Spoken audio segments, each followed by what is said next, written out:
if you have a goal of hitting that $10,000 a month mark, $100,000 a month mark, whether that's copywriting or starting some sort of agency, whatever business you start, sales calls will be involved. And today I had 3 of them. It's important you understand how to navigate them and how to actually improve, because they're not as hard as most people think, and there's no reason you should be nervous. So let me explain what I mean.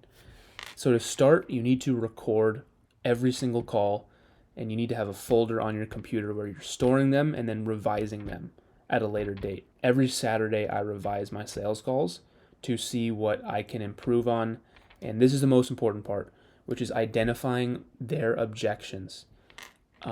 Today, I got some rough objections. I was able to handle them because I'd seen them before, but it only worked because a week prior, I received a ton of the same questions, and I wrote on a flashcard exactly my answer and I studied it. So there's only, again, 20 to 30 objections that are probably going to get asked, maybe more sometimes. But for the most part, it's the same common objections. So once you have a good answer, study the shit out of it and just figure out a good answer for your client.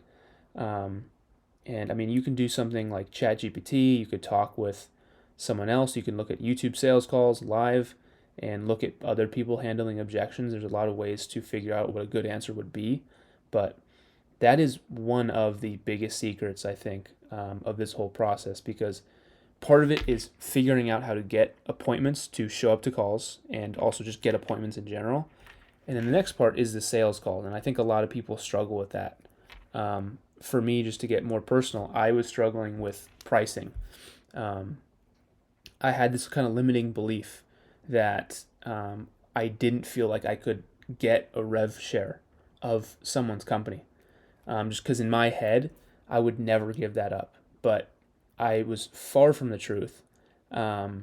It's critical that you get some sort of share of the company, and it has to be obviously in contract as well. But that's probably one of the most important lessons I've learned on this whole journey. It's critical that you are getting as much ownership in the business as possible, or a percentage of every sale. That's all I got. Again, record your sales calls and refine the objections and find what objections come up a lot and have good answers. Like that's it. That's the video. So thank you for watching. See you soon.